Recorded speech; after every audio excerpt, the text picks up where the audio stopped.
Hi everyone, welcome to this moment and the diamond mothering and this beautiful place for mothers.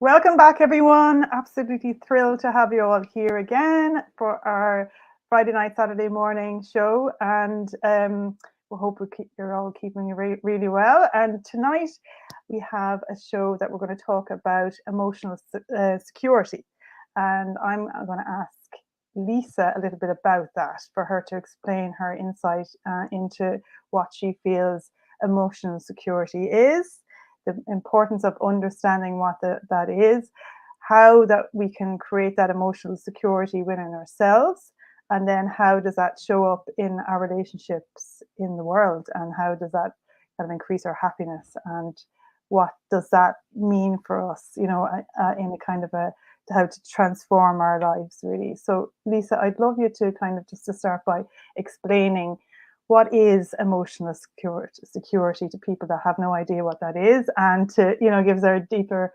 understanding of what that you feel that is. Thanks, Caroline, and hello everyone. Thanks for joining us today. Emotional security and emotional safety, similar, same thing really, but it's the feeling of being able to be all of who you are in this moment. So if I'm emotionally safe, I feel like I can share what's coming up for me. I know that my partner or whoever I'm with is not going to get defensive or have a go at me. I feel like I can be what I am right now and I can express all of that. As a child, often, really when I look back at my childhood, I was loved, but there wasn't really a lot of emotional safety, and that wasn't anybody's fault. It was just that my parents and our culture didn't actually show us how to create a space of emotional safety. Which then sort of what happens then is when you have experiences where you feel very emotional, like when my parents split up, I had no space to express how I felt, no space. And I know now a lot of people might be in relationships where their partner or their child might be putting them down. There might be criticism. There might be a lack of trust. Like there's all these other things. I'm like, you can't be emotionally safe in those situations. So there's a part of you that never gets to be expressed. There's a part of you that never feels supported, and there's a part of you that never feels safe just to be. So sort of locked away. Yeah, in that like kind of tight little box that we talk about sometimes, and to become to start to become emotionally secure, what's the process of that? Would you like to share, like if somebody who is feeling like that or is in a relationship like that or is only starting to understand that this isn't healthy kind of thing, and that they feel that it might be affecting their well-being, their emotional well-being, which always affects our mental health, and sometimes that might end up being medicated or whatever, and sometimes I just feel like it would be great education for people to understand that maybe working within themselves and within their own inner world could prevent having to go onto medication because of the fact that they're actually they don't have healthy boundaries around to protect themselves, and create that beautifully emotionally secure space within themselves. What are the tools that you would advise for that? And that's very true too, Caroline, because when we're not emotionally safe, we're generally, the relationships, they can be toxic or they can just be quite hurtful. And we often run our relationships not because we don't love each other, like we may really desire to love and feel connected, but we can't get out of those loops of emotional reaction. And that's actually one of the reasons we don't feel emotionally safe, is because we're always emotionally reacting. We keep in this dynamic of relationship. We're not actually in a co-creative emerging process in our relationship, moving into the future, expanding and growing together. Instead, we're just reliving those feelings from the past, and that becomes quite toxic in the dynamic of relationship, and that means we can't feel safe. So the first place is, like, just sort of reiterating there, emotional safety is just so powerful for yourself and for everyone that you're in relationship with. It is like the foundations for a strong, healthy, supportive relationship. Without emotional safety, it's very hard to keep growing and to feel deeply connected. You can live together over time, but you always feel conflict. You always feel like there's something missing. You're always looking for a way to resolve your relationship. And you think it's because you can't communicate, but actually you can't communicate if you don't feel emotionally safe. You can't truly communicate. So, like everything, it starts with yourself. And if only we could, I know human beings, right? Sometimes it's like, oh, do I have to look at myself? Can I just take a tablet for that and do it really fast? But I want to share something with you. When you do this work, when you actually make yourself a priority and start to look at some of these ways that you've been operating and become aware of it, it is incredible. I just want to share with you, I had a client yesterday and she just was saying, Lisa, I feel like I'm living a completely different life. So she started applying these skills to herself. And she said, even the fact that I'm so happy, she said, I haven't felt this happy for 20 years. And she said, and I go down the street and she said, and it's like all of a sudden everyone's happy towards me. She said, I never felt so good going shopping. And so I just wanted to share that story because it's not just you that changes, your whole world changes. And she told me that the quality of her thinking changed as well. So this has profound impact on the way you live your life when you start to really pay attention to these emotional processes going on within you. So if I'm in a relationship and I'm not feeling emotionally safe, or if I'm realizing that I don't have emotional safety, my first thing is to start to keep myself emotionally safe. We haven't been taught how to be there for ourselves. We haven't been taught how to really emotionally hear ourselves, emotionally support ourselves in general. Some of us have been, but many of us haven't been. And so we sort of abandon ourselves. Like, we often have a pattern of relationship where we feel like we're trying to people please or keep our partners happy or keep our children happy. We feel a little bit insecure. We want to be loved. We want to be accepted. So we're walking away from ourselves to do that. We're sacrificing sometimes what we really want to keep those people happy so that we stay loved. And it doesn't ever work because we've really got to be in a place where we can receive love first. So if we start to think about how we're not there for ourselves, and the first thing that I recommend to my clients is pay attention to your feelings. The reason that we have a dynamic that keeps us emotionally unsafe is because we haven't actually watched our feelings and we haven't paid attention. So an example of that would be, you might get angry with your daughter and you're just like, why can't you clean up your room? It just frustrates me so much. So you're expressing a feeling. However, you really haven't owned it yet. You might even be emotional. You might be so frustrated at her, or you might even be scared for her well-being. Like, you're expressing this emotion, but you haven't actually stopped and gone inwards and gone, well, actually, how does that make me feel? Oh, when she does that, that's making me feel really powerless. Okay, so I feel powerless. And why am I feeling powerless? Oh, okay, I don't feel good enough as a mum. I feel like I'm not being good enough. So can you see there's this outward movement of emotion that we've been taught to do, and we're completely ignoring the way we really feel. What's really going on for me is I'm being activated or triggered, as some people say. I'm being activated and I feel not good enough. That's why there's an emotional charge. Now, if I don't pay attention to that, I'm not good enough, I don't feel supported because I'm ignoring the way I feel. And if I don't actually do something to bring in feelings of good enough in my body, which is loving and supporting the inner child in me, or just doing something that makes me feel valued, if I don't do that, I can't feel emotionally safe because there's this part of me that's actually feeling unloved, not safe, not supported, unworthy. So my capacity to turn around and really nurture that part of me helps me feel safe. And this is a good one I was watching the other day. I got this from Peter Levine. It's like putting your right arm under your left armpit and your right hand over here, and just breathing into that. If you're feeling emotionally charged, breathing into that, right down deep into the belly. And just even doing that makes you feel emotionally safe in your body. So then once you've built up emotional safety in your body, you've come back to a place of empowerment. Like you're feeling a little bit more empowered. And so then you can create a better space for your daughter or your partner, because you're not having to yell at them because you've just dealt with what you're feeling. You can actually hold yourself in safety and then be present for them, which holds them in safety. And then your relationship truly flourishes. Amazing. That's fantastic advice. And Scott is watching us, says, I love that. Activated. Thanks, Scott.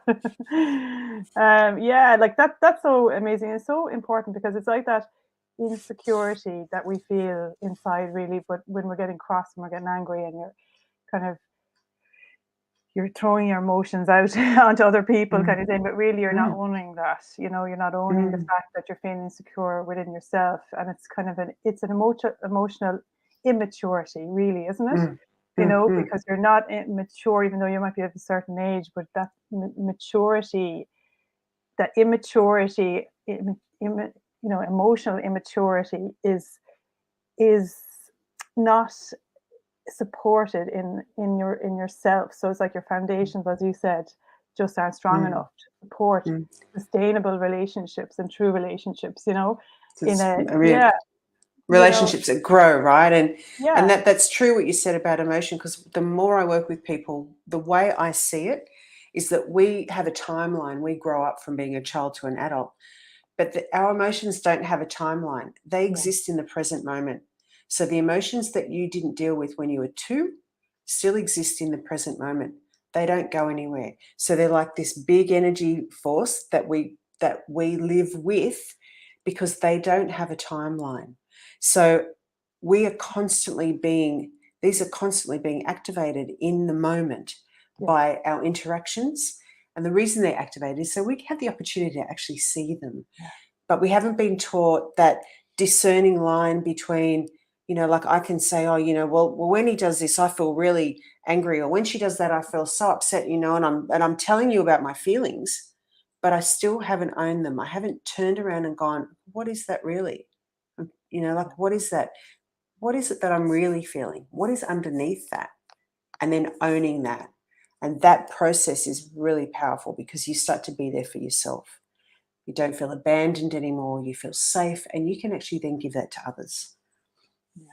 It's amazing, though, how when you build that within yourself, how much more able you are for life in general, that kind of way, because I suppose life is built on relationships. So you're always in relationship with somebody or something. So, if you're always being activated constantly and not doing that work, then your life gets very small. And I could see people, especially as people grow older in years and they haven't done that emotional work. I noticed, actually, it was kind of a telltale sign when I noticed, like, my mother's generation. I think we've talked about this before. Well, the elders in the family started to kind of be very anxious and suffering from anxiety, and actually getting very isolated in their houses, in their homes, and having real fear of going out and fear of the world. And I just thought that was something that I didn't see when I was a child, like living in the countryside or whatever. The people around me they were very robust, they were out on, working. They were just in community until they were much older. My grandmother lived until she was 95. And I just noticed, like, when I got to my 40s, I was like, why are the older women, 20 or in their 60s now, suffering from so much anxiety? And they seem to be not to be a support system for me, and I was really questioning. That's why I started kind of looking into this as well, because I didn't have support to go to the older people, because they were suffering so badly, So then I started to try and work out what the problem was, because I'm a problem solver, or like, what is, like looking into this, or what is this, what's happening here, and because I could see, like, their life was getting smaller and smaller and smaller and smaller, because the anxiety and the emotional immaturity was making them unable for life, I suppose. And feeling very unsafe, right? So yes, exactly. we think that we're unsafe because of our external circumstances. We think that we're unsafe because of COVID. We think that we're unsafe because of climate change, but actually we are unsafe on the inside. And if we deal with that, we can deal with what's happening on the outside. That's it, exactly. And Thank that's you for why that key. that's why we're sitting here together, because I'm so That's interested right. in That's this right. activate and an interaction, and I know when in my research and all the in introspection I've done, that the problem is we can't, if we get people, emotionally mature in themselves, then they're able for life, and then they can do what they came here to do and be an active, in action and on purpose, and then we can solve the problems quite easily. But we have to need it. We need that security within ourselves and a strong foundation. So thanks so much, Lisa, for that. You're welcome. I just want to quickly read Adam's question. Do you not think it's easy to play the blame game and not really communicate with ourselves to find the solution to the current problem? Adam, yes, of course it's easy. But how free do you want to be? People can choose to play those dynamics. And the reason we choose to play those dynamics is because inside of us, there's a feeling of powerlessness or insecurity or not worthiness. And because I don't feel good in myself, I discovered, because I didn't feel good in myself, I actually played those blame games because they gave me a short-term sense of power. And it's like an addiction, right? It's like if you're a drug addict. I realized for me, it was like I got a little hit. I got a hit and I thought I'm better than them because I blame them and my shit doesn't stink. Oops, excuse my French, but that's the thing. You sort of feel like that on an unconscious. You don't say it and you probably wouldn't verbalize it because you're a nice person, but on some level that's how you feel, right? But that is a short-term hit, and all that does is creates disconnection in the relationship, and it creates disconnection from myself. And it doesn't set up good patterns of healthy relationship. It sets up a dynamic of relationship which just goes on and on forever and never gets resolved, and you feel worse and worse and worse.